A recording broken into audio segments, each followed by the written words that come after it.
Good sunny morning. Welcome to my home. Today I'm going to take you out to the part of the yard which I've never shown you before because frankly it was so ugly I didn't want to show anybody. And this area surrounds the septic tank. One of the joys of country living, you get a septic tank. But there was nothing that would grow in this area except bamboo. And if you know anything about bamboo, it's terribly hard to get rid of.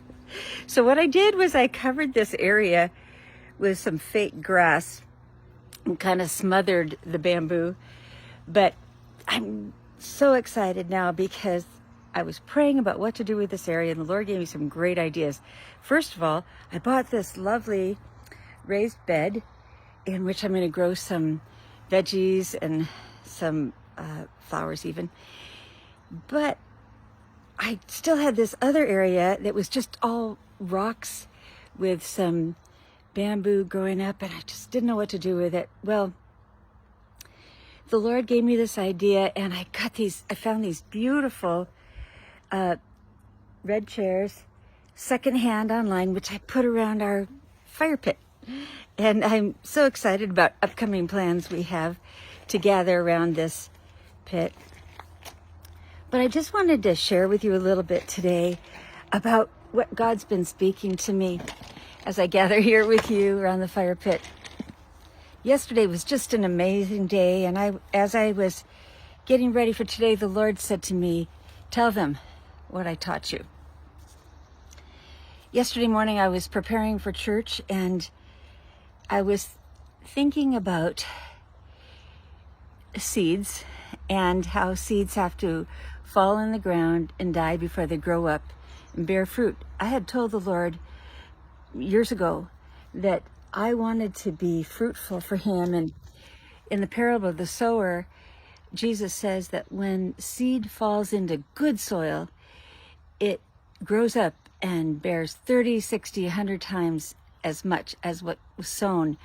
And I have told the Lord, 30 and 60 is pretty good, but I want to bear 100 times as much as was sown. I want to be that good soil. But yesterday the Lord was speaking to me about me being the seed. And the seed has to fall into the ground and die before it can grow up and bear fruit. So I prayed, "Yes, Lord, I want to do that." Then I went to church yesterday morning, and during worship time, again, the Lord was speaking to me about being this seed. And He showed me that as a seed, that I had this crusty shell around myself. And that crusty shell was the residual of grief after Bob passing away. Tomorrow, actually, it'll be 4 years since Bob died, and I've gone through tremendous growth and healing. But still, the Lord showed me I needed to be freed from that crusty shell of grief around my heart. So during worship, I just ripped off that crusty shell and said, "Lord, plant me and let me go into the ground and die and bear fruit." That morning, as I was preparing for church, the quote came to me, "Jesus bids me come and die." Now, there is an old song that says, "The Master calls us come and dine." And that's true. Jesus fed the multitude. He fed the disciples at the Last Supper. And then even after He rose from the dead, He fed the disciples breakfast on the beach where He had prepared fish for them. And they had caught fish miraculously the night before. And He said, "Bring some of that fish and join me here at the beach." And so, yes, Jesus does feed us, and He is actually called the bread of life. But He also says that if we want to follow Him, we must take up our cross, deny ourselves, and follow Him.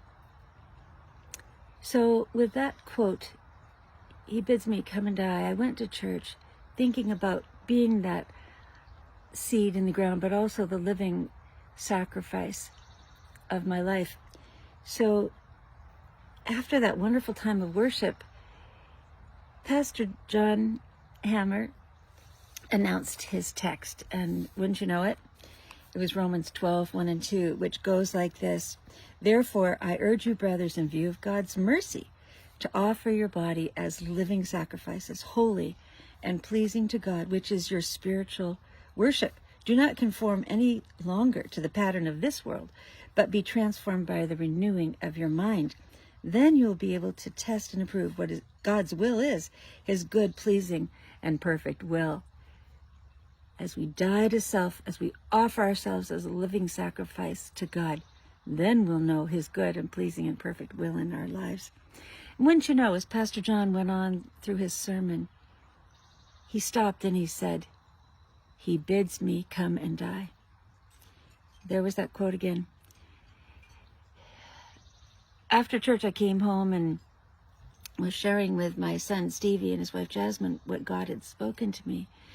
And Stevie reminded me that that famous quote, "He bids me come and die," was from a book by Dietrich Bonhoeffer, a famous German pastor who was part of the resistance against Adolf Hitler. And as a result, he did lose his life. But he wrote this famous quote in his book, The Cost of Discipleship, before he knew that he was going to be martyred. My point here is, unless a seed falls into the ground and dies, it won't bear fruit. But if it does fall to the ground and die, it will bear much fruit. You know, after church, I was driving home talking to a friend who said, if Bob hadn't died, I would not be involved in this ministry now, the Widows Project, which is reaching all around the world. And that's true. Did God take Bob to heaven so I could do this ministry? I don't believe so. But I do believe that it was Bob's time to go. God has numbered our days. And because it was his time to go, he went home, and God has been with me ever since in a special way to bring healing and wholeness in my heart. So as I'm getting ready to plant veggies and flowers, I picked up a very special package of seeds for some beautiful blue forget-me-nots. Forget-me-nots were Bob's favorite flower. He loved that shade of blue. And so when my kids come over tomorrow and we commemorate the 4 years of Bob's passing, I'm going to offer them each a packet of forget-me-not seeds to plant. We'll never forget him. Bob was God's gift to my life for 41 years. But that was then, and this is now. And as I offer my life as a living sacrifice to God, he is bringing much fruit out of my life as I'm willing to give him my life as that seed to be planted in good soil. It'll grow up and bear much fruit for his kingdom. I share this to help encourage you that no matter what you face in this life, God can redeem it. And as we offer our lives to him, we can take courage because he has great plans for us.